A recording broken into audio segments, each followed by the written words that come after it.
Did get to play a ton against New Mexico and Air Force, and really got to see that option last game, and were really productive. What was that like being in there and being able to be so effective and tackling and slowing those guys down?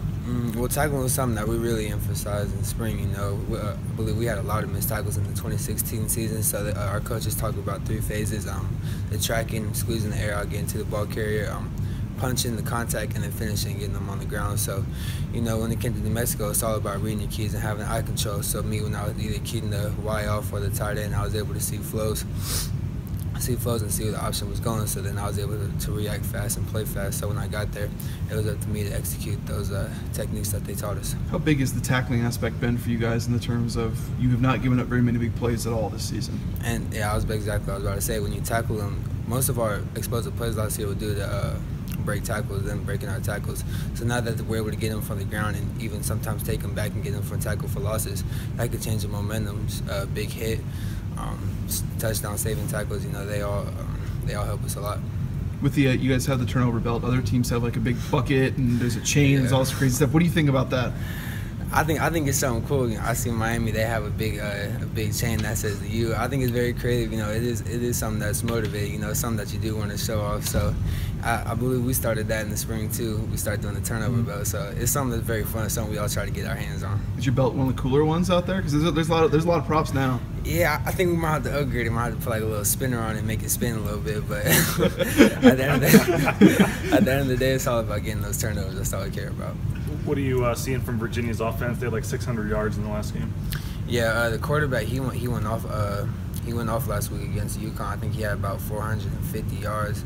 I think 3 touchdowns. They were all bombs. They have great receivers, big old linemen. They have a weapon in number 4. They're very talented, have a lot of versatility.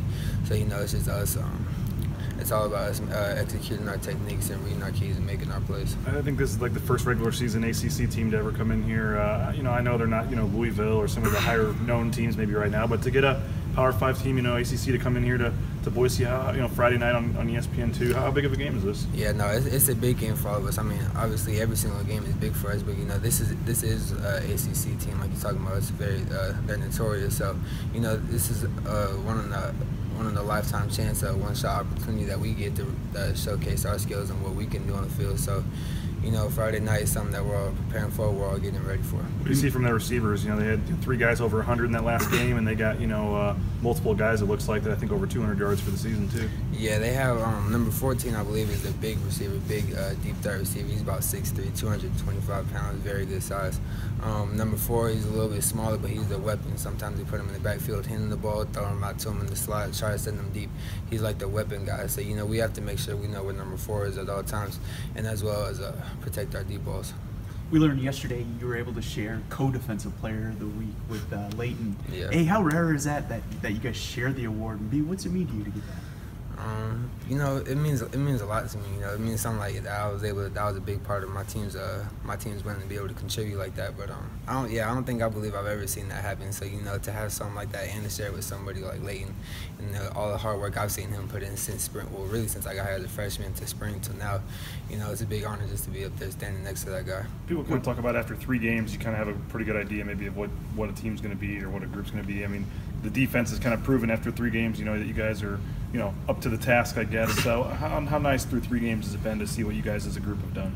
It's very nice, but there's always work to be done. We could be great for 3 games, then we could be terrible for the next 9. It's always a continuing process. So it's something that we always got to work on each and every day. We can't get complacent. We got to keep working every day, being physical at practice, being smart, reading our keys and all that. So it's something that we have to work on throughout the year. When you mentioned Leighton, and I know you said some complimentary things about him after the game, but what does just impress you the most when you think of that guy or you see that guy in practice? Like I said, man, he's a freak of nature. I've never seen somebody that big and that strong, move that fast, jump that high. I mean, it's amazing how athletic he is too. And this fall camp, we go to the rec, and you should see like the dunks he be throwing at like windmill 360 off the backboard. I'm like, it's crazy, but nah, man, he's truly an athletic freak of nature. He's just a one-of-a-kind player. Is it pretty crazy? I mean, like you said, that guy was a walk-on. He was from Riggins, Idaho. He played 8-man football. I mean, it's got to be pretty crazy. I mean, you played at one of the better high school programs in the country to see a guy come like that from such a small school. Yeah, I mean, when I first got here, I didn't even know much about the team. I just seen that giant dude, and I seen him playing linebacker. I'm like, shit, I wouldn't want to be a running back on offense. That's all I knew. But nah, I mean, it's crazy to see his journey, and I know how much he's worked to come this far. So and for him, the production that he's putting on the field, I'm happy to see that's paying off.